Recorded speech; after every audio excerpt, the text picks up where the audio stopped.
The rain hammered against the floor-to-ceiling windows of Marius Orlov's office like bullets against glass. Each drop a tiny percussion in the symphony of the storm ravaging Naples tonight.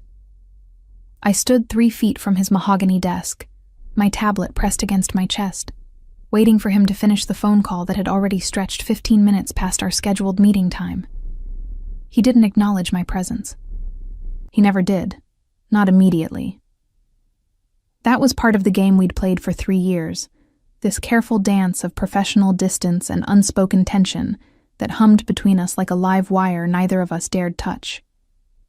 Non mi interessa, Marius said into the phone, his voice dropping to that dangerous register that made grown men stumble over their words. His Italian was flawless, rolling off his tongue with the kind of casual authority that came from years of commanding empires built on fear and absolute loyalty. If Petrov thinks he can renegotiate terms after the shipment has already cleared customs, remind him what happened to the last man who tried to play games with me.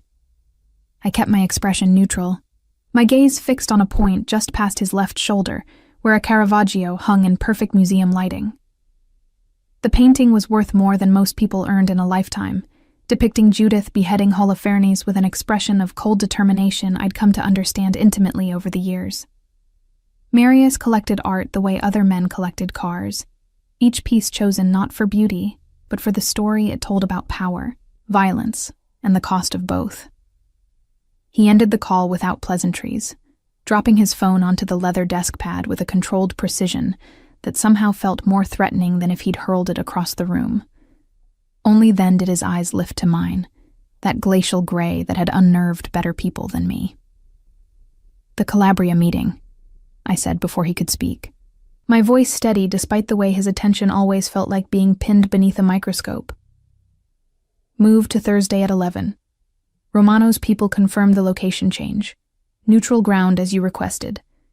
I've arranged for Dmitri and 6 others to secure the perimeter 2 hours before arrival." Marius leaned back in his chair, the movement causing his white dress shirt to pull taut across shoulders that had nothing to do with tailoring, and everything to do with the hours he spent in the private gym 3 floors below this penthouse office. The first 4 buttons of that shirt were undone, as they always were by this time of evening, revealing the hollow of his throat and the beginning of the defined chest beneath. "And the contracts from the Vienna shipment?" His accent was subtle, just a trace of Russian threading through his otherwise perfect English, appearing only on certain consonants in a way that shouldn't have been as attractive as it was. I swiped through my tablet with practiced efficiency. Signed and filed. The payments cleared through the Luxembourg accounts this afternoon. No flags, no delays, no questions. Good. He reached for the crystal tumbler on his desk, the amber liquid inside catching the light from the art lamps. Whiskey, single malt, probably older than I was. He never drank during the day, but once the sun set over the Bay of Naples, Marius allowed himself this single indulgence. "The Rossi situation?" "Handled," I confirmed. "His daughter's university tuition has been paid in full for the next 3 years. He's withdrawn his complaint to the commission and issued a public apology for the misunderstanding." Something that might have been approval flickered in Marius's eyes.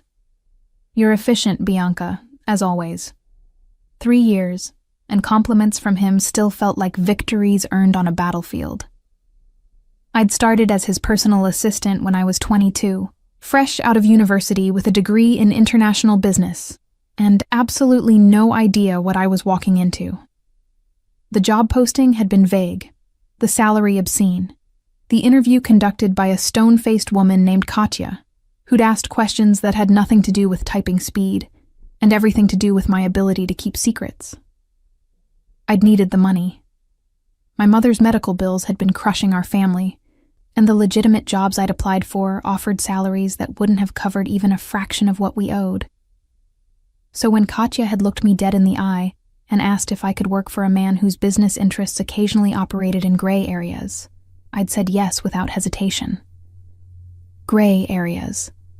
That's what they'd called it, as if Marius Orlov's empire was built on anything resembling legitimate commerce. I'd learned the truth within the first week. The shipments that came and went through his import-export company carried more than luxury goods.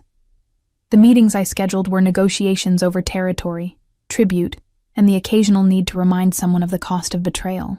The phone calls I screened included everyone from politicians to police commissioners to men whose names appeared on Interpol watch lists. But I'd also learned that Marius kept his word, paid his debts, and protected those who served him with a fierceness that bordered on fanatical.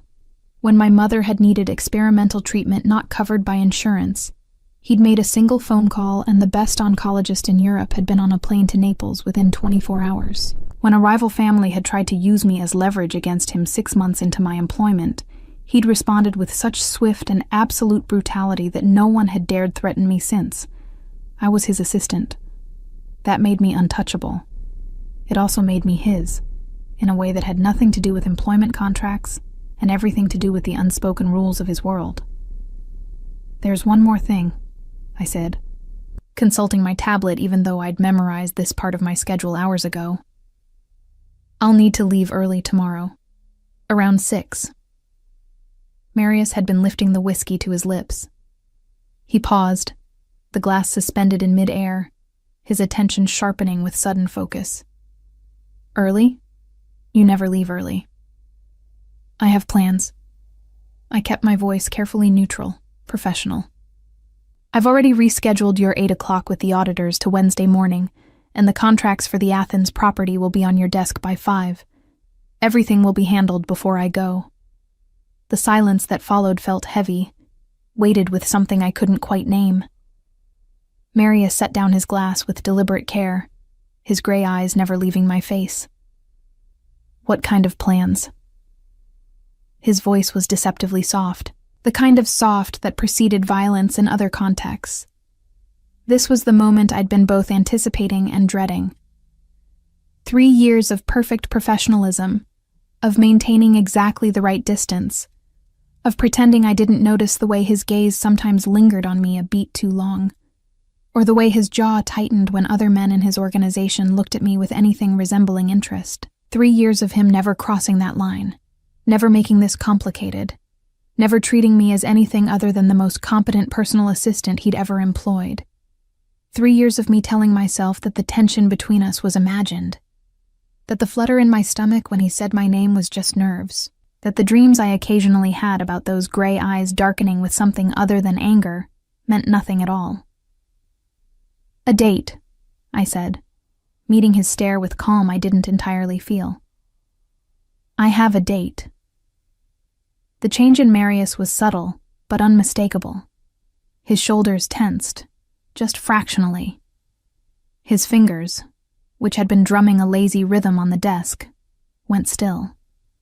His expression remained neutral, but something flickered behind those gray eyes. Something dark and dangerous, and entirely too close to possession. "A date," he repeated, as if testing the word, finding it foreign on his tongue. "Yes." I refused to elaborate, refused to explain or justify. I was 25 years old. I was allowed to have a personal life, even if I'd neglected that part of myself for 3 years, while building my career in service to a man who commanded loyalty, through fear and respect in equal measure. Marius reached for something on his desk, his movements controlled and precise. A silver cigarette case I'd seen 1,000 times but never seen him open.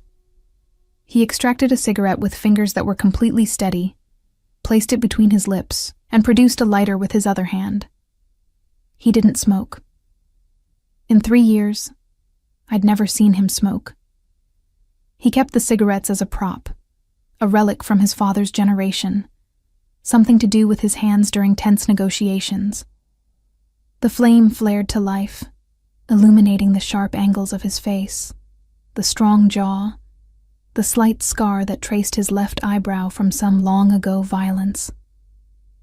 He drew in slowly, the cherry of the cigarette glowing red in the dimness of the office, and then exhaled a thin stream of smoke toward the ceiling. "Who is he?" The question emerged through that smoke, quiet and lethal. "No one you know." That was true. Marco was an architect I'd met at a gallery opening last month. Someone completely outside Marius's world of shipments and territories and carefully negotiated truces. Someone normal, who talked about building designs and art movements instead of how to move contraband through European customs. Someone safe. "Name," Marius said, and it wasn't a request. I'd anticipated this, the way he'd try to turn this into an interrogation, to use his authority to extract information I had no obligation to provide. "That's not relevant to my employment, Mr. Orlov." The formal address landed like a slap. I never called him Mr. Orlov, not after the first 6 months. It had always been Marius, that small intimacy he'd granted me without ever explicitly offering it, the invisible line that separated me from everyone else who worked for him. His eyes narrowed slightly, recognizing the deliberate distance I was creating. "Everything about you is relevant to your employment, Bianca. Your safety is my responsibility. I'll be having dinner at a restaurant in the Chiaya district," I replied, keeping my voice level. "Public place, well lit, excellent security. I'll have my phone. If there's an emergency, you can reach me." "That's not what I meant." He took another drag from the cigarette, the smoke curling around him like a living thing. "I need to know who you're seeing. I need to vet him." "No," I said simply. "You don't." The word hung between us, a challenge I'd never issued before. In 3 years, I'd never told Marius Orlov no. I'd negotiated, suggested alternatives, provided different perspectives, but I'd never refused him directly. Until now. Something shifted in his expression, a crack in the carefully maintained facade of control. "You're saying no to me?" "I'm saying that my personal life is my own," I corrected. "You employ me, Marius. You don't own me." He stood then, the movement sudden enough to make my pulse spike despite years of learning to read his moods, to predict his reactions. But he didn't move toward me. Instead, he walked to the windows, his back to me, one hand thrust into the pocket of his tailored black trousers, while the other raised the cigarette to his lips. The rain continued its assault on the glass, and the city sprawled below us, a carpet of lights that represented his kingdom in all but name. Naples belonged to Marius Orlov in ways that had nothing to do with legal ownership and everything to do with the fear and respect he commanded. 3 years, he said, his voice so low I almost didn't hear it over the storm. 3 years you've worked for me. Not once have you asked for personal time. Not once have you mentioned seeing anyone. I haven't been seeing anyone, I admitted. This is new. How new? He turned his head slightly, not enough to look at me, just enough that I could see his profile against the rain-streaked glass. We've been talking for a few weeks. Tomorrow would be our first actual date. Marius took another drag from the cigarette, the ember flaring bright in the reflection. And you think this architect, this Marco, can give you what you need? The fact that he knew Marco's name, despite my not having provided it, sent a chill down my spine. Of course he knew. Marius Orlov made it his business to know everything about everyone in his orbit, and I'd been in close orbit for 3 years. I think he's a good man, I said carefully. I think he deserves a chance. A good man, Marius laughed, the sound empty of humor. And what would a good man want with someone who works for a monster? The self-awareness in that question struck me harder than I'd expected. You're not a monster. No? He turned then, finally facing me fully, and the expression on his face was something I'd never seen before. Not anger, not the cold calculation he showed enemies, but something raw and almost vulnerable. Then what am I? Bianca? What do you see when you look at me? The question felt like a trap, like one wrong word would shatter whatever careful equilibrium we'd maintained all this time. But I'd already crossed so many lines tonight. What was one more? I see a man who does difficult things to protect what's his, I said quietly. I see someone who keeps his word, who values loyalty, who built something extraordinary through sheer will. I see my employer. Your employer, he repeated, his mouth twisting slightly. Is that all? The air between us felt charged, electric, dangerous. This was the cliff's edge, the moment where everything could change irrevocably. I could lie, could maintain the professional distance we'd so carefully cultivated. Or I could tell the truth and deal with whatever consequences that brought. I need to have a personal life. Marius? I said instead, dodging the question entirely. I need to see if there's something normal waiting for me outside these walls. He studied me for a long moment, those gray eyes searching for something I wasn't sure I could give him. Then he nodded once, a sharp jerk of his head that spoke of resignation rather than acceptance. Go on your date, Bianca, he said, turning back to the window. We'll discuss your schedule adjustments in the morning. It felt like a dismissal, but also like a reprieve. I turned to leave, had my hand on the door handle when his voice stopped me. Bianca. I looked back.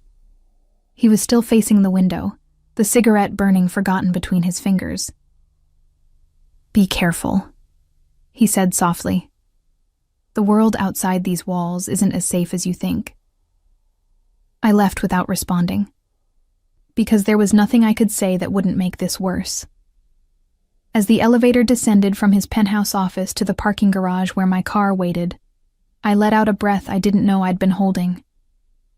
Tomorrow night, I would have dinner with Marco.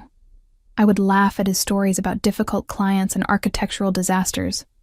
I would try to feel something, anything, that approximated the electric charge I felt every time Marius Orlov looked at me. I would try to be normal. But as I drove through the rain-soaked streets of Naples toward the small apartment I'd purchased with my generous salary, I couldn't shake the image of Marius standing at those windows, smoking a cigarette he didn't want, watching the city that belonged to him. And I couldn't shake the feeling that tomorrow's date had just become something far more complicated than I'd intended. The morning meeting started at exactly 8 o'clock, as all of Marius's meetings did. Precision was religion in his world, and lateness was blasphemy punishable by consequences no one wanted to face twice. I sat in my usual chair, slightly behind and to the right of Marius's position at the head of the conference table, my tablet open to the meeting agenda I'd prepared at 5 this morning, after a restless night of tangled sheets and circular thoughts about gray eyes and cigarette smoke. 6 men occupied the other seats, each one a piece of Marius's carefully constructed empire. Dmitri, his head of security, built like a brick wall, with a face that suggested violence was his preferred language. Alexei, who managed the shipping operations and had the kind of bland features that made him forgettable, which was precisely why he was so effective. 4 others whose roles I'd learned to track without needing introduction. Territory managers and fixers, and the men who made problems disappear. The Rotterdam shipment clears customs on Friday, Alexei was saying, his fingers steepled on the table before him. Our contact at the Port Authority has confirmed the inspection schedule. We'll have a 4-hour window. Marius listened with the stillness of a predator waiting to strike, his expression revealing nothing. He'd arrived this morning in another immaculate suit, charcoal gray today, with that same white shirt open at the collar. I'd stopped pretending I didn't notice the way he dressed, the careful attention to detail that made every outfit look effortless, while costing more than most people's monthly rent. And the Amsterdam connection? Marius asked. Solid. Vanderberg's people are in place. No complications anticipated. I made notes on my tablet, tracking the conversation, even though I'd never been asked to record these meetings. But after 3 years, I'd learned that my value wasn't just in managing Marius's schedule. It was in knowing everything, in being the repository of details he might need at 3 a.m. when some crisis erupted, and he needed to move faster than memory alone allowed. The meeting progressed through its agenda with mechanical efficiency. Territories were discussed, tributes calculated, problems identified, and solutions proposed. Through it all, Marius remained focused and present, asking sharp questions that revealed the strategic mind behind the expensive suits and calculated violence. He didn't look at me. Not once. That should have been normal. In meetings, Marius rarely acknowledged my presence except when he needed information I'd compiled. But today, the deliberate nature of his inattention felt weighted, purposeful, as if he was proving something to himself, or to me, or perhaps to both of us. "There's one more thing," Dmitri said, as the meeting wound down. His English carried a heavier accent than Marius's, all hard consonants and shortened vowels. "We've had inquiries about Bianca." My attention snapped to him, pulse quickening. In 3 years, I'd been mentioned in these meetings exactly once, when Marius had informed his inner circle that I was protected property, and anyone who touched me would find themselves in pieces at the bottom of the bay. Marius's stillness acquired a different quality, something dangerous coiling beneath the surface. "What kind of inquiries?" "Nothing serious," Dmitri assured him. "Some of DeLuca's people asking questions. Who she is, what she does, if she's available." "Available," Marius repeated, his voice dropping to that lethal register I'd heard on the phone last night. "Explain that word, Dmitri." "They want to know if she's under your protection or just an employee." Dmitri's gaze flicked to me, then back to Marius. "DeLuca's nephew, Carlo. He saw her at the opera last month. Wants an introduction." I remembered that night. Marius had needed a companion for a charity event, something legitimate where appearing alone would have raised questions. I'd worn a black dress that cost more than my first car, sat beside him in his private box, and tried not to notice the way his hand had rested on the small of my back when we'd arrived, the casual possessiveness of the gesture. "Tell Carlo DeLuca," Marius said, each word precisely enunciated, "that Bianca is under my protection. Tell him that any man who approaches her without my explicit permission will find out exactly what that protection means. Are we clear?" "Crystal," Dmitri confirmed. Marius stood, signaling the meeting's end. The other men filed out quickly, reading the tension in the room with the survival instincts that had kept them alive in this business. Only Dmitri lingered, exchanging a look with Marius that I couldn't quite interpret, before he too departed. Then it was just the two of us in the conference room, the silence heavy with everything unsaid. "You don't need to scare away every man who looks at me," I said quietly, closing my tablet. "I'm not scaring them away." Marius moved to the windows, as he had last night, as he always did when conversations turned difficult. "I'm protecting my investment." "Is that what I am? An investment?" He didn't answer, his gaze fixed on the Naples skyline. Morning sun glinted off the bay in the distance, turning the water into hammered silver. "Your date tonight," he said instead. "This Marco. Has he been vetted? By whom?" I kept my voice carefully neutral. "You?" "My people conducted a background check. Standard procedure for anyone entering my inner circle's social sphere." Something cold slithered through my stomach. "I'm not your inner circle, Marius. I'm your assistant, and Marco isn't entering anything. He's taking me to dinner." "Marco Santini, 32, senior architect at Rossini Design Studio," Marius recited as if reading from a file. "Graduated from Politecnico di Milano. Parents own a small vineyard in Tuscany. No criminal record, no significant debts, no problematic associations." He turned to face me, his expression unreadable. "He's boring, Bianca. Completely, thoroughly boring." Anger flared hot and bright in my chest. "You had him investigated?" "I have everyone investigated." "This is different."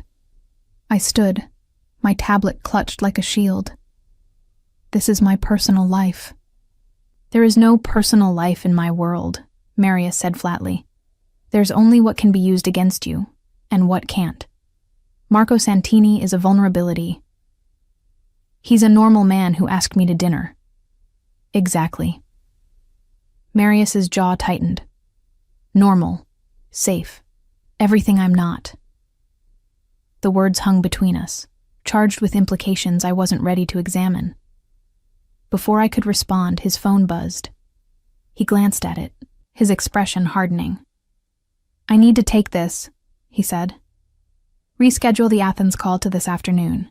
And Bianca?" He waited until I met his eyes. "Enjoy your dinner, but keep your phone on." It was a command disguised as concern, and we both knew it.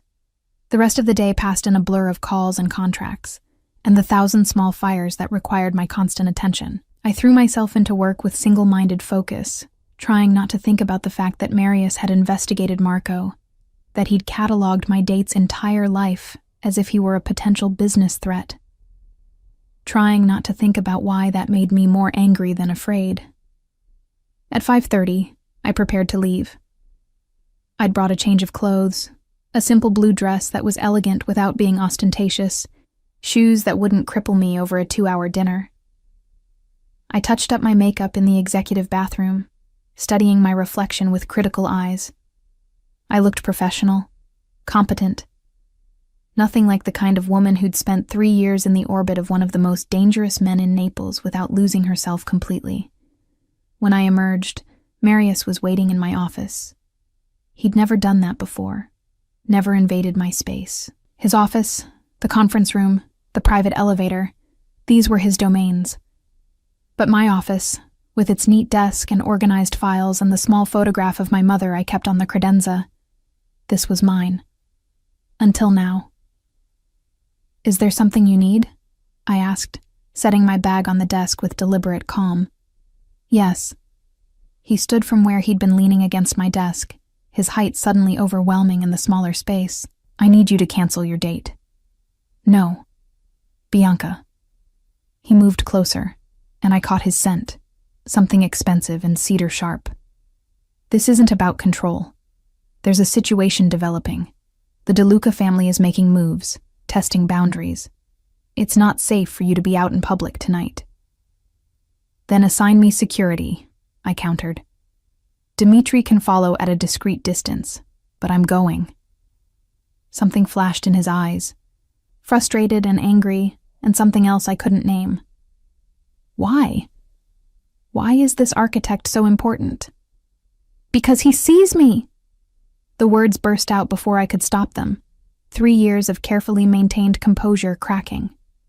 "He sees Bianca, not Marius Orlov's assistant, not someone who needs protecting or investigating or controlling. Just me." Marius went very still. "I see you." "No." I shook my head, grabbing my bag. "You see an asset, a very competent, very useful asset. But that's all I am to you." I moved to step past him, but his hand shot out, catching my wrist. Not hard enough to hurt, but firm enough to stop me.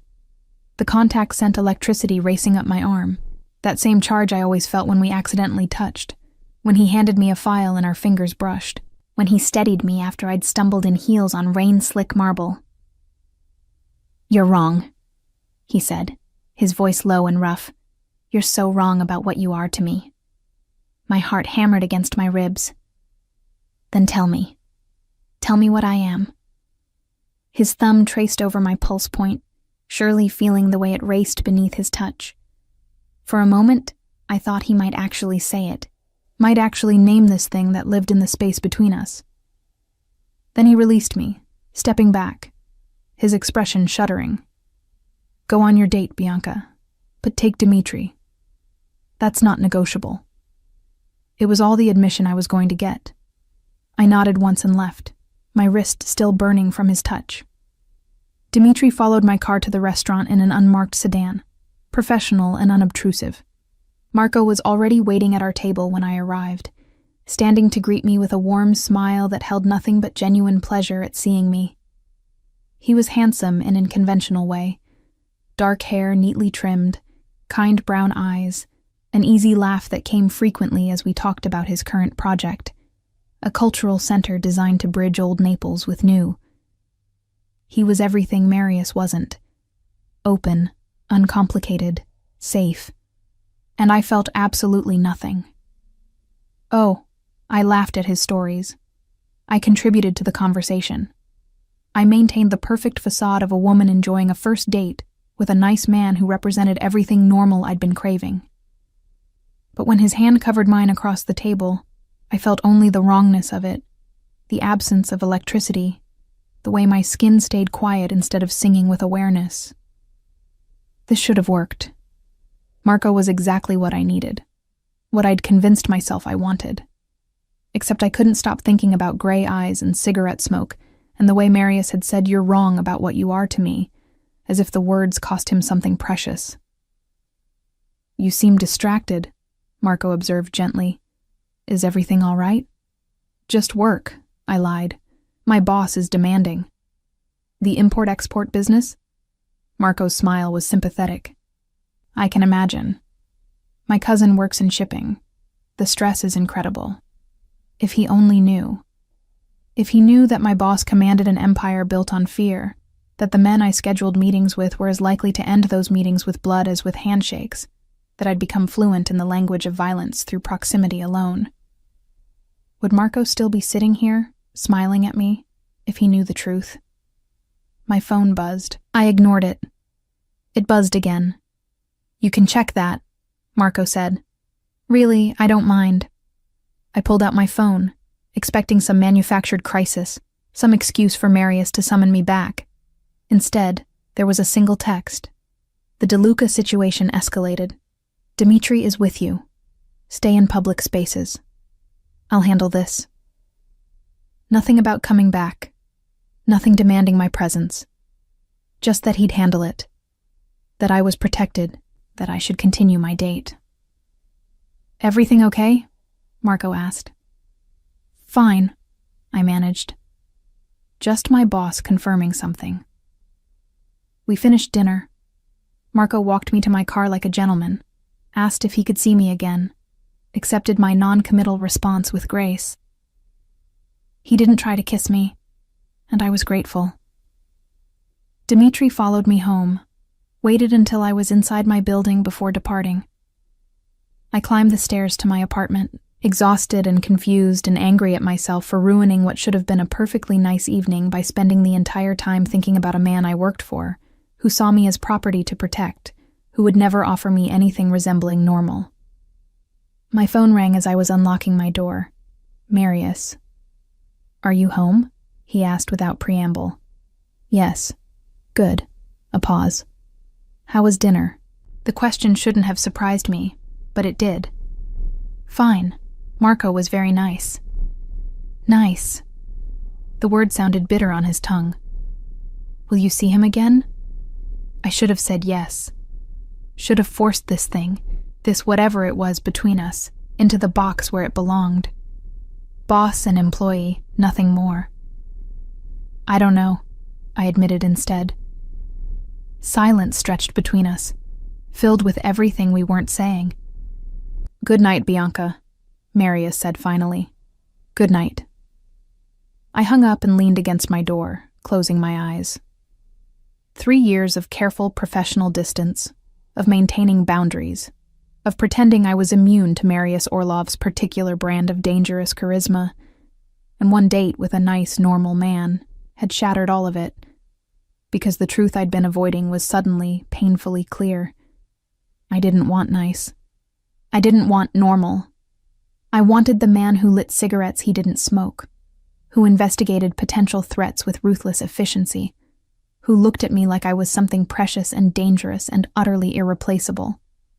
I wanted Marius, and that was going to destroy everything. The next 2 weeks were a masterclass in psychological warfare, though Marius never fired a single shot. It started small. A meeting that ran long, making me miss my lunch with Marco. An urgent trip to Rome that materialized overnight, requiring my presence for 3 days straight. A client dinner where Marius needed me beside him.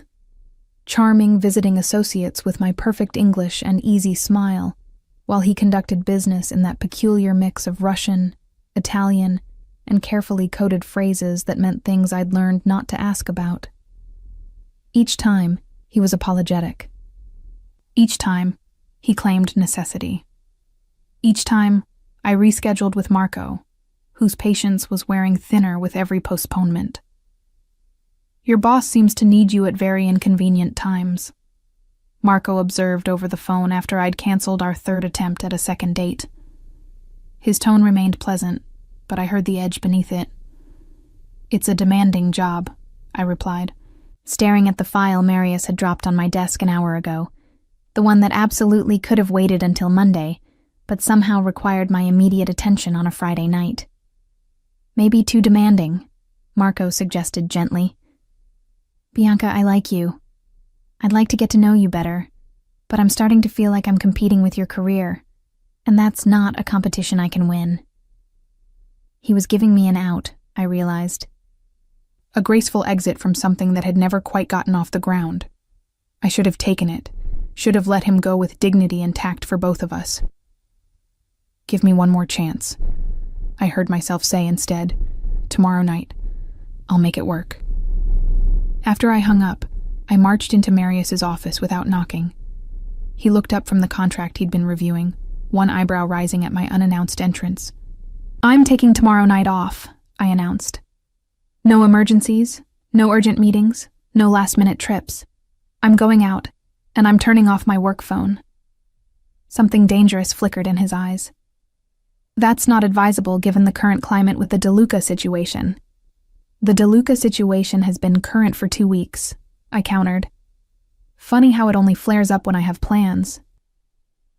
You think I'm manufacturing crises to keep you here? His voice was deceptively soft. I think you're very good at finding reasons why I'm indispensable at inconvenient moments. Marius set down his pen with precise care. You are indispensable, Bianca. Every moment. The admission hung between us, weighted with more than he was willing to say outright. But I was done with implications and subtext, done with this dance we'd been performing for 3 years. Then hire another assistant, I said quietly, because I can't keep doing this. Doing what? Existing in this space where I'm too important to leave, but not important enough for you to be honest about why. He stood, moving around his desk with that predatory grace I'd watched intimidate better people than me. You want honesty, Bianca? Fine. I don't want you seeing Marco Santini. I don't want you seeing anyone. The thought of another man's hands on you makes me want to commit violence that would shock even Dimitri. Is that honest enough? My breath caught. 3 years of wondering, of second-guessing every look and accidental touch, and he'd finally said it. Admitted what I'd suspected, but never dared confirm. Then why? I demanded. Why let me go on that first date at all? Why not just tell me this 2 weeks ago? Because you deserve better than this. He gestured at himself, at his office, at the empire built on fear and blood money that surrounded us. You deserve Marco with his architectural dreams and his normal family and his safe, boring life. You deserve nice, Bianca. And I am the furthest thing from nice that exists. That's not your choice to make, I shot back. What I deserve, what I want. Those are my decisions, not yours. Is it?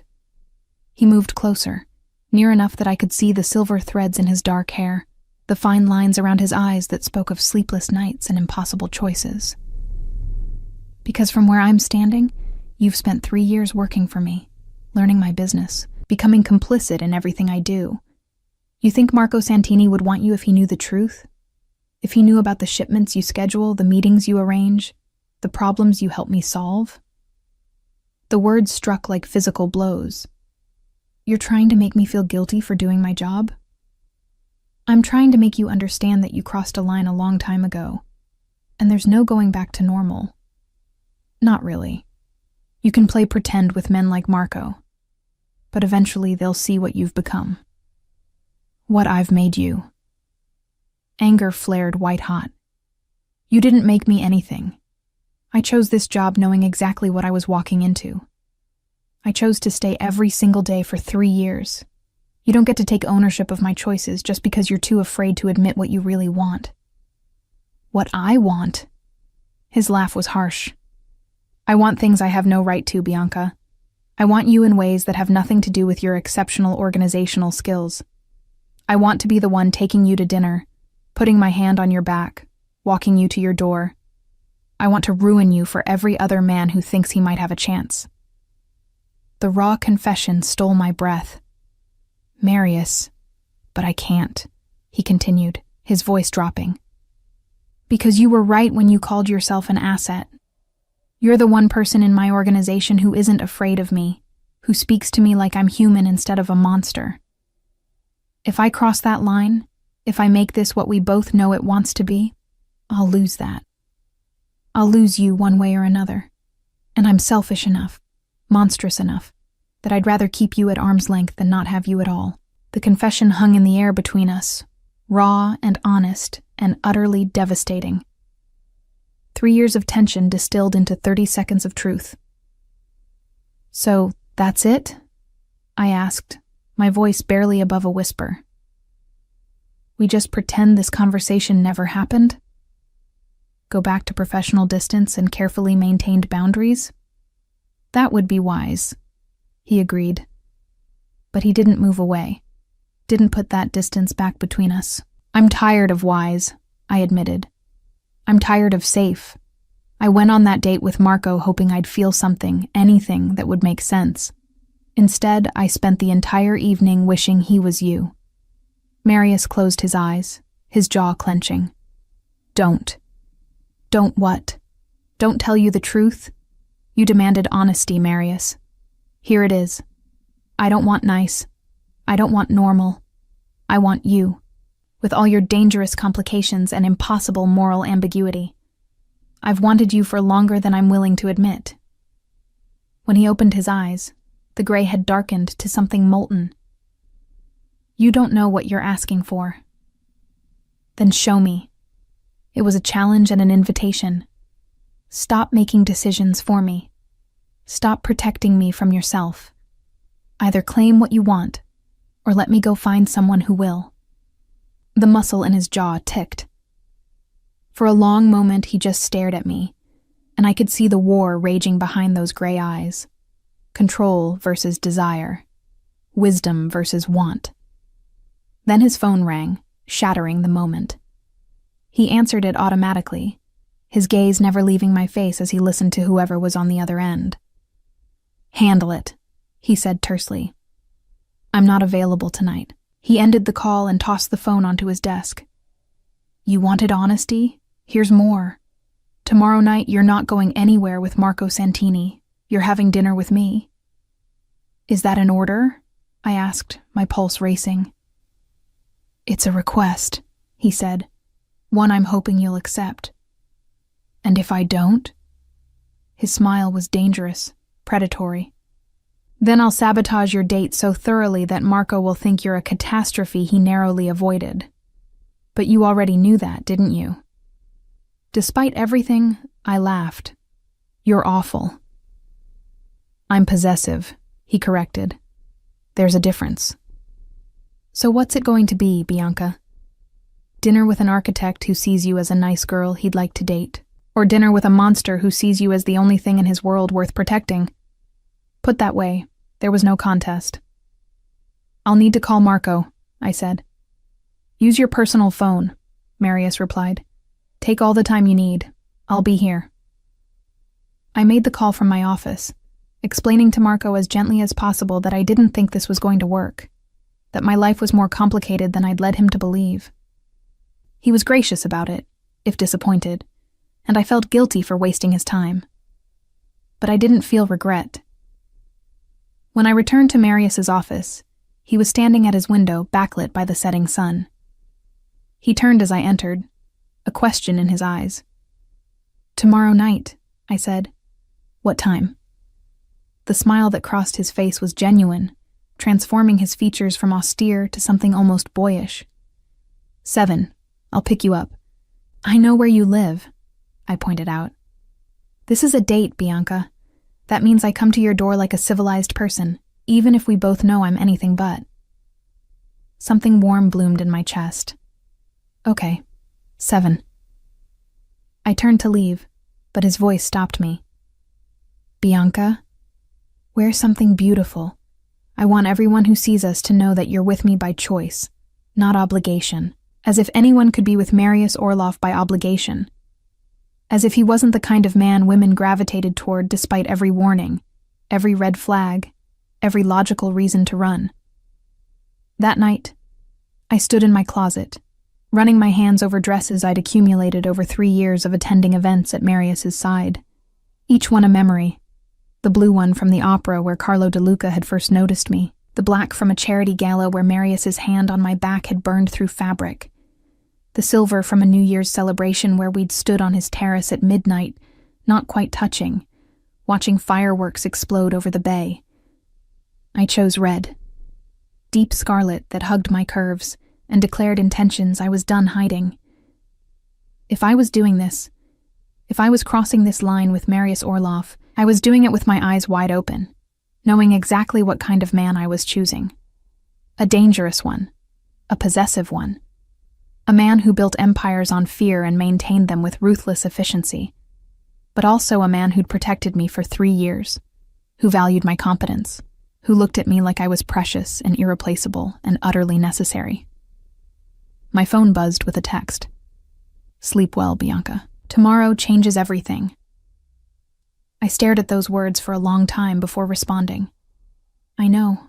I'm counting on it. His reply came immediately. No going back after tomorrow. You understand that? I don't want to go back, I typed. I want to go forward. With you. The 3 dots appeared, disappeared, appeared again. Finally. Then tomorrow, you're mine. Completely. No more holding back. I should have been terrified. Should have recognized the possessive claim for what it was, a man who thought in terms of ownership and control. Instead, I felt something close to relief. Because for 3 years, I'd been holding back, pretending, maintaining careful distance from something that wanted to consume us both. Tomorrow, we'd stop pretending. Tomorrow, we'd see if what we'd built in stolen glances and careful words could survive in the harsh light of reality. Tomorrow, I'd discover if choosing Marius Orlov was the bravest thing I'd ever done, or the most catastrophic mistake of my life. Either way, there would be no going back. The scarlet dress fit like sin and promise, the fabric moving like water as I turned before my bedroom mirror. I'd spent an hour on my hair, another on makeup that looked effortless, but had required surgical precision to achieve. My hands shook slightly as I fastened the diamond earrings I'd bought myself last Christmas, a small luxury from my generous salary. My phone showed 6:47. Marius was never late. In 3 years, I'd never known him to be anything other than ruthlessly punctual. At 6:50, my doorbell rang. I took a breath, steadying myself, then opened the door. Marius stood in my hallway dressed in a black suit that had been tailored to his exact specifications. No tie. The collar of his white shirt opened to reveal the hollow of his throat. His hair was slightly damp, as if he'd showered recently, and he smelled of cedar and something darker, more primal. His eyes traveled over me slowly, taking in every detail from my heels to my carefully styled hair. When his gaze finally met mine, the gray had darkened to something molten. "You're beautiful," he said simply, "but you already knew that." "You're not terrible yourself," I replied, grabbing my clutch from the table by the door. "Not terrible." His mouth quirked. "I'll accept that." He offered his arm, a surprisingly old-fashioned gesture from a man who usually commanded, rather than requested. "Shall we?" Dmitri waited by a sleek black car I'd seen 100 times, though never as a passenger.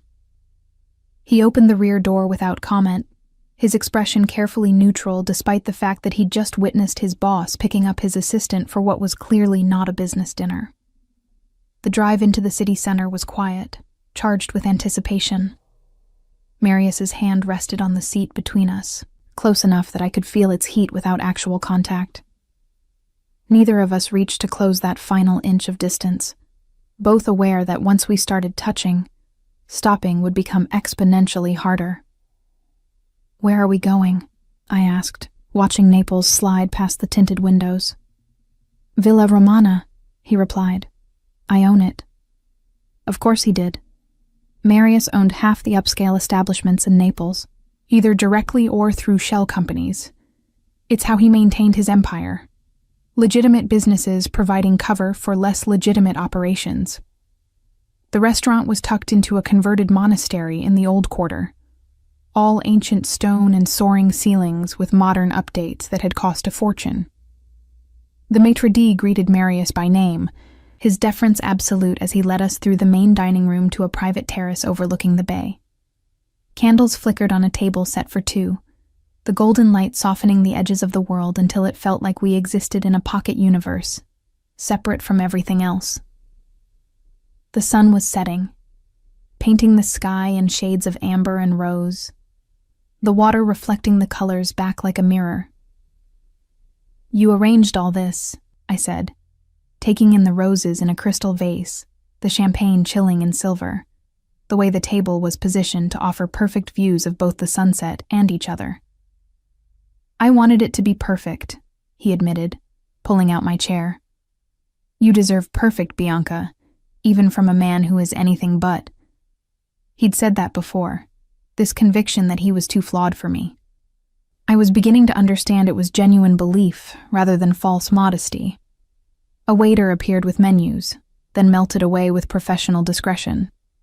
Marius poured champagne, the bubbles rising in crystal flutes that probably cost more than my monthly rent. "To honesty," he said, raising his glass. "To terrible decisions," I countered, and he laughed, the sound genuine and startling in its warmth. We touched glasses, the crystal singing, and sipped. The champagne was perfect, because of course it was. Marius Orloff didn't do anything by halves.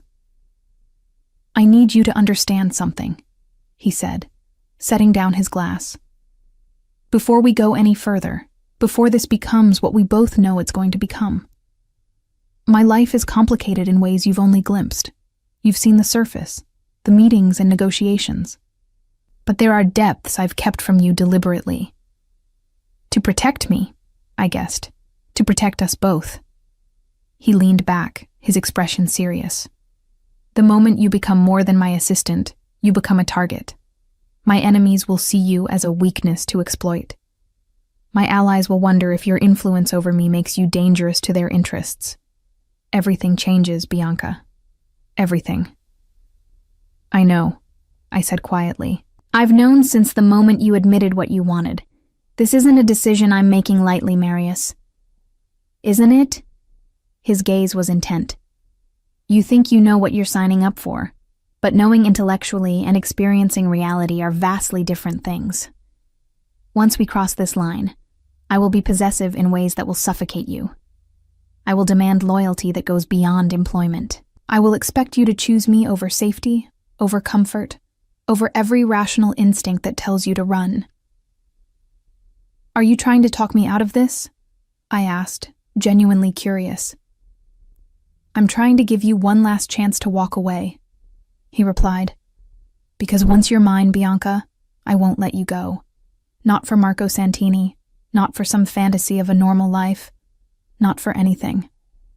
You need to know that before you make this choice." I set down my champagne, meeting his gaze steadily. "I spent 3 years watching you, learning how you think, understanding how your world works. I'm not naive about what being with you means, but I'm also not afraid of it." "You should be," he said softly. "I'm afraid of it, and I'm the monster in this scenario." "Stop calling yourself that," I said. "You're not a monster. You're a man who does difficult things in an impossible world. There's a difference." Something shifted in his expression, vulnerability breaking through the careful control. "You see me differently than anyone else does. Maybe because I'm the only person you let close enough to see you at all," I countered. "Everyone else gets the performance. I get the truth." "Not all of it," he admitted. There are things I've kept from you. Things you're better off not knowing. Then keep them, I said. I'm not asking you to unburden your soul, Marius. I'm just asking you to stop pretending you don't want this. Want me. He was quiet for a long moment, his fingers drumming that familiar rhythm on the table. Then he stood, moving around to my side with that fluid grace I'd watched intimidate rivals and charm politicians. He extended his hand. Dance with me. There was no music, but I took his hand anyway, letting him pull me from my chair. His arm came around my waist, solid and possessive, while his other hand clasped mine against his chest. We swayed slowly in the candlelight, the only sound the distant murmur of the city and the crash of waves against ancient stone. I've wanted this for longer than I'm willing to admit, he said against my hair. Wanted you in my arms, in my life, in my bed. I told myself it was impossible, that keeping you at arm's length was protecting us both. But the truth is, I was protecting myself. From this feeling, from how completely you've taken over every part of my life. I tilted my head back to look at him. And now? Now I'm done pretending. His thumb traced my cheekbone, the touch so gentle it made my breath catch. Now I'm claiming what I want. Consequences be damned. Bold words, I murmured. I'm a bold man. His mouth curved. Or haven't you noticed? I've noticed. I'd noticed everything about him, catalogued every detail across 3 years of forced proximity. The way he took his coffee, the scar on his left eyebrow, the slight pause before he made decisions that would alter lives, the unexpected gentleness in his hands when he thought no one was watching. Tell me what you're thinking, he commanded softly. That I've been half in love with you for 2 years, I admitted, and completely in love with you for the last 6 months. That every date I tried to arrange with Marco was me running from something I knew would change everything. That I'm tired of running. His grip on me tightened. Say that again. Which part? The love part, he said, his voice rough. Say it again. I love you, I said clearly. I love you, and I know that's probably the most dangerous thing I could admit to a man like you, but I'm done hiding it. I'm done pretending that what I feel is anything less than complete and absolute. Something in him broke. I saw it happen. Watched the careful control shatter as he pulled me closer, his forehead dropping to rest against mine. Bianca, he breathed. My Bianca. Do you have any idea what you've just given me? What power you've handed over?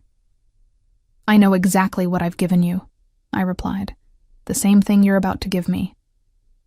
His laugh was shaky. You think I'm about to confess my feelings like some lovesick boy? I think you already have, I said. In every text, every manufactured crisis to keep me close, every moment of jealousy you tried to disguise as protection. You love me, Marius Orlov. You're just terrified to say it out loud. Terrified, he agreed. Because men like me don't get to keep the things we love. We destroy them, or lose them, or watch them destroyed. I've spent 3 years trying not to love you, and it hasn't worked. You're in my blood, Bianca. You're the first thing I think about when I wake, and the last before I sleep.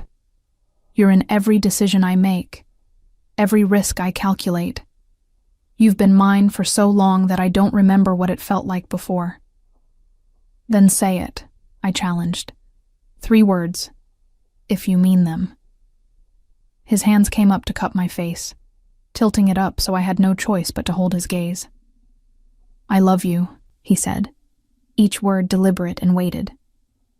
I love you with everything I have, everything I am, even the parts of me that are broken and dangerous and completely unsuited to deserving something as good as you. I love you, and that's never going to change. The kiss, when it came, felt inevitable. His mouth on mine was claiming and desperate, 3 years of restraint shattering in an instant. I kissed him back with equal fervor, my hands fisting in his jacket, pulling him closer. He tasted like champagne and promises, like power barely leashed and want given permission to finally breathe.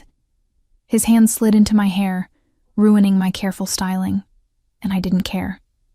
Nothing mattered except this, the two of us finally admitting what we'd been dancing around for years. When we finally broke apart, both breathing hard, his eyes had darkened to storm clouds. "We're leaving," he said, his voice rough. "Now." "We haven't eaten," I pointed out breathlessly. "I don't care." His hands were still in my hair, his forehead pressed to mine. "I need you alone, Bianca. I need you in my bed, in my space, with no more barriers between us. I've waited 3 years. I'm not waiting another minute." Heat pooled low in my stomach at the raw want in his voice. "Then take me home." "My home," he corrected. "You're coming home with me, tonight and every night after." It was possessive and presumptuous and absolutely Marius, and I loved him for it. "Yes," I agreed. "Take me home." Marius's penthouse was a study in controlled luxury, all clean lines and expensive materials arranged with the precision of a man who valued order in chaos. I'd been here countless times for work, but never like this. Never as someone crossing the threshold into his personal space rather than his professional domain. The door closed behind us with a soft click that seemed to echo in the sudden quiet. We stood in the foyer, the city sprawling below through floor-to-ceiling windows, neither of us quite ready to take the final step that would change everything irrevocably. "Second thoughts?" Marius asked, his voice low and careful. "None," I replied honestly. "You?" "Too many to count." His hand came up to cup my cheek, thumb tracing the line of my jaw. "But none of them matter more than having you here." He kissed me again, slower this time, less desperation and more discovery. His hands mapped my waist, my hips, the curve of my spine through scarlet fabric. I learned the shape of him through expensive wool, the hardness of muscle beneath civilized clothing, the way his breath caught when my fingers found the buttons of his shirt. "Bedroom?" he murmured against my mouth. "Unless you want our first time to be against this wall." "I've waited 3 years," I said, working the first button free. "I can wait 30 more seconds." His laugh was rough as he swept me up, carrying me through his apartment to a bedroom dominated by a massive bed. He set me down gently, his hands already reaching for the zipper of my dress. "Let me," I said, stopping him. "I want you to watch."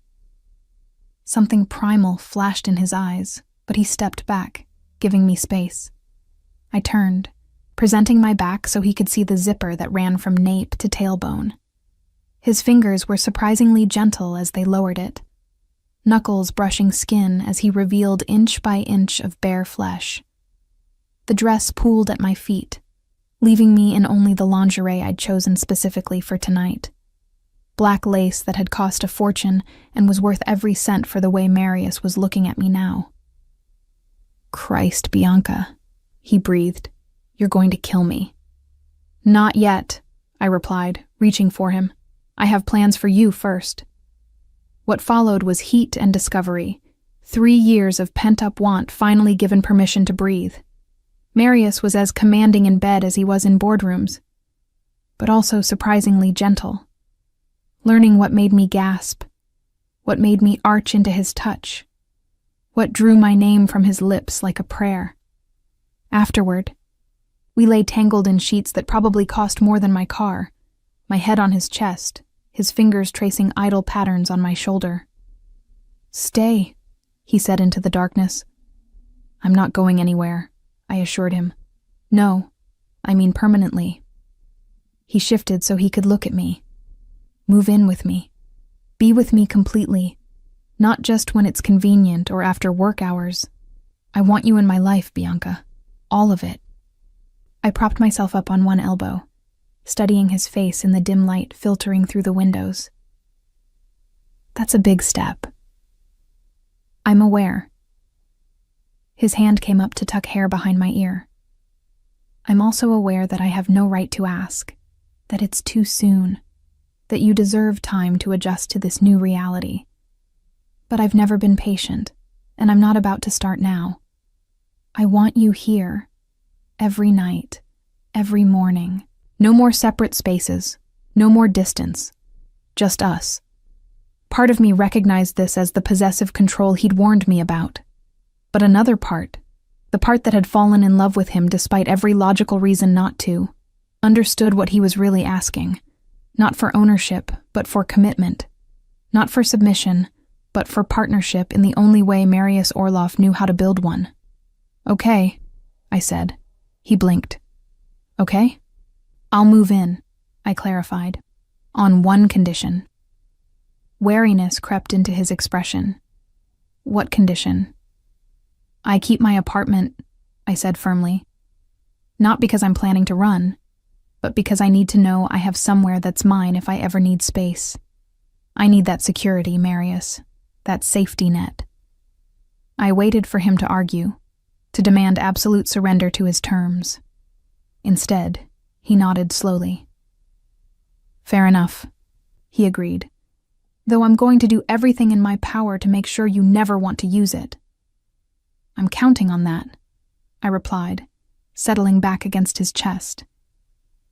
We were quiet for a long moment, the intimacy of silence speaking louder than words. Then Marius's phone buzzed on the nightstand, shattering the peace. He reached for it automatically, old habits dying hard even in the aftermath of finally getting what he wanted. I watched his expression change as he read the message, professional focus replacing post-coital contentment. Problem? I asked. Possibly. He set the phone down, but I could see his mind already shifting into strategic mode. The Amsterdam shipment. There's been a complication. I'd learned enough about his business to read between those lines. Complication meant someone had either betrayed him or tried to take what was his. Either way, it required his attention. Do you need to go? I asked, already knowing the answer. Not tonight, he said, pulling me closer.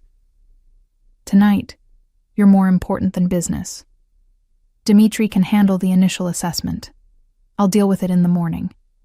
The fact that he was choosing me over work, over the empire he'd built and maintained with ruthless efficiency, said more than any declaration could have. Marius Orlov didn't delegate important matters, didn't trust anyone else to handle crises. Except apparently, when the alternative was leaving my bed. Tell me something, I said, tracing the scar on his ribs I'd discovered earlier. How long have you actually been in love with me? His hand stilled on my hair. You want the truth? Always. Since the night you came to me 6 months into your employment, he said quietly. You'd been dealing with your mother's medical bills, and I'd arranged for her treatment. You came to my office to thank me, and you were crying. Not dramatic tears, just quiet sadness for what you couldn't fix on your own, and you looked at me like I'd saved the world instead of just making a few phone calls. I remembered that night. Remembered the overwhelming gratitude I'd felt, the surprise that this dangerous man had shown such unexpected kindness.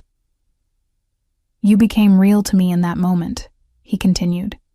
Not just competent, not just useful. Real, human. Someone who felt things deeply and tried to hide it behind professionalism. I wanted to protect that softness, even as I wanted to possess it completely. Possessive, I murmured. Excessively. He agreed without apology. It's who I am, Bianca. I warned you. You did, I confirmed, but I'm finding I don't mind as much as I thought I would. His laugh rumbled through his chest. Give it time.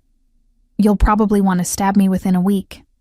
I'll make a note to keep sharp objects away from the bedroom, I replied, and he laughed again, the sound free and genuine in a way I'd rarely heard.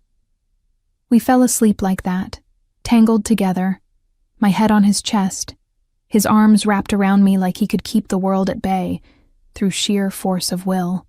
The next morning, I I woke to sunlight streaming through windows I'd looked through 100 times from the other side of Marius's office door. For a moment, disorientation gripped me. Then memory flooded back. Red dress, confessions, the feeling of finally being where I belonged. Marius was already awake, propped against the headboard with his tablet, conducting business from bed with the same focus he brought to everything. He'd put on reading glasses I'd never seen before, and they made him look almost professorial, softening his dangerous edges.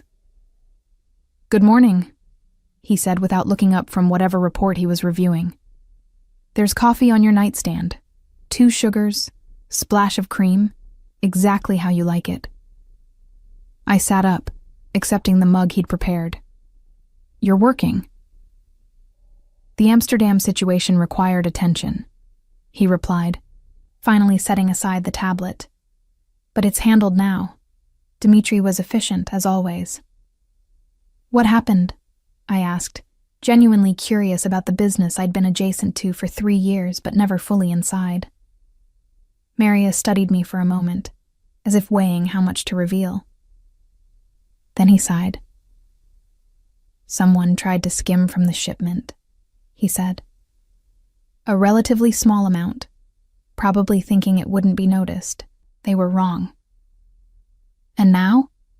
I asked, fairly certain I knew the answer.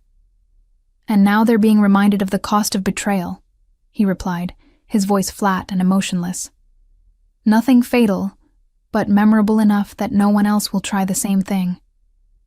This was the reality I'd chosen, not just the man who'd held me tenderly last night, but the one who ordered violence with the same casualness other men ordered coffee. The duality that made Marius who he was. "Does it bother you?" he asked quietly. "Knowing what I do, what I order done?" "Yes," I admitted honestly. "And no. I can't reconcile the man who threatened Marco with the man who saved my mother. But I've stopped trying to. You're both those people, Marius, the tender and the terrible. And somehow, I love you anyway." Relief flashed across his features. "I need you to understand something, Bianca. Now that you're truly in my life, you'll see things, hear things, know things that you've been shielded from. There will be moments when you'll question this choice, when you'll wonder what kind of woman falls in love with a man like me." "I already know what kind," I replied. "The strong kind, the kind who looks at the whole picture and makes her own decisions instead of letting fear make them for her." "Brave or foolish," he murmured. "Maybe both." I leaned over to kiss him. "But definitely committed. You're stuck with me now." "Good," he said against my mouth, "because I have no intention of letting you go." The next few weeks settled into a new rhythm. I moved my essential items into Marius's penthouse, but kept my apartment as promised. He didn't object, though I sometimes caught him looking at me as if calculating whether I might actually use that escape route. At work, we maintained professional distance, though everyone on staff clearly knew something had changed between us. Dmitri developed a slight smirk whenever he saw us together. The other men in Marius's organization treated me with even more deference than before, recognizing that I was no longer just protected property, but something infinitely more valuable. Marius's girlfriend, his partner, the woman who'd somehow tamed the untamable, except I hadn't tamed him at all. If anything, having me fully in his life seemed to unleash something in Marius. The possessiveness he'd warned me about manifested in 1,000 small ways. His hand at the small of my back in public, the way he rearranged meetings so we could have lunch together, the expensive gifts that appeared without occasion, jewelry and clothes and first editions of books I'd mentioned loving years ago. "You're spoiling me," I observed one evening as I opened a box containing a necklace that probably cost more than a car. "I'm showing you what you mean to me," he corrected. "There's a difference. Marius, I don't need expensive things to know you care." "I know," he said, fastening the necklace around my throat. "But I want to give them to you anyway. I've spent 41 years taking what I want. Let me enjoy giving you what you deserve." How could I argue with that? How could I tell a man who'd built empires on control and careful calculation that his gestures of affection were excessive when they made him so genuinely happy? The answer was simple. I couldn't. And I didn't want to. 3 weeks into our new arrangement, I was working late in Marius's office, reviewing contracts for a legitimate real estate acquisition in Rome, when his phone rang. He answered it with his usual crisp efficiency, but I watched his expression darken as he listened. "When?" he asked, his voice dropping to that dangerous register. "How many?" I couldn't hear the response, but whatever it was made Marius's jaw tighten. "Lockdown protocol," he ordered. "No one in or out until I give clearance. And Dmitri, find them. I want this handled by morning." He ended the call and immediately began making others, his focus absolute. I waited, knowing he'd explain when he was ready. After the 5th call, he finally looked at me. "There's a situation," he said. "Nothing you need to worry about, but I need you to stay here tonight. Don't go home. Don't leave the building. Can you do that?" "Of course," I replied. "But Marius, what's happening?" He was quiet for a moment, wrestling with how much to share. "Someone made a move against one of my operations. An aggressive move that suggests they're not interested in negotiation." "War?" I said, understanding the implications. "Potentially." He moved to the window, that familiar gesture when conversations turn difficult. "I've been expecting this. The De Luca family has been positioning for months. Tonight they made their opening move." Fear curled in my stomach, not for myself, but for him. "What are you going to do?" "What I always do," he replied. "Protect what's mine. Respond with overwhelming force. Make it clear that challenging me comes with a cost no one wants to pay." He turned to face me, and I saw something in his expression I'd never seen before. Not quite fear, but close. Worry, perhaps. Genuine concern. "This is what I tried to warn you about," he said quietly. "This is the reality of my world. Threats and counter-threats, violence met with greater violence, an endless cycle of dominance and submission where weakness means death." I stood, crossing to him at the window. "I know. Do you?" His hands came up to grip my shoulders. "Because once this starts, it won't stop until someone is destroyed completely. And you're now part of that equation, Bianca. You're leverage against me, a potential target, something my enemies will see as a weakness to exploit. Then we make sure they see me as a strength instead," I replied, surprising myself with the conviction in my voice. "I'm not some delicate flower who needs protecting from reality, Marius. I'm the woman who chose you knowing exactly what that meant. I'm not running, and I'm not hiding. We face this together, or not at all." Something shifted in his expression. Pride and possessiveness, and that deep, abiding love that still sometimes shocked me with its intensity. "Together," he agreed. "But Bianca, I need you to promise me something." "What?" "If I tell you to run, you run," he said seriously. "No arguments, no hesitation. If it comes to that, if the situation becomes untenable, I need to know you'll save yourself even if I can't." "Marius, promise me," he insisted. "It's the only way I can function if this escalates, knowing that you'll prioritize your safety over loyalty to me."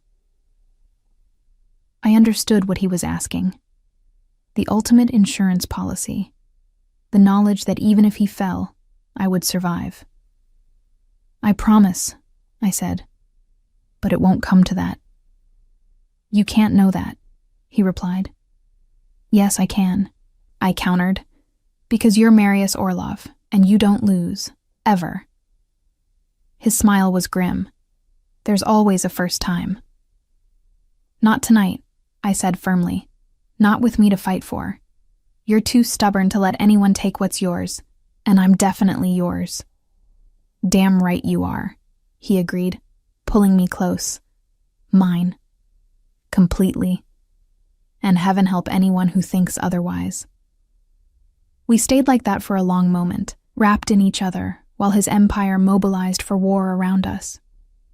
Outside the windows, Naples glittered with lights, beautiful and dangerous, and entirely unaware of the battle about to be fought in its shadows.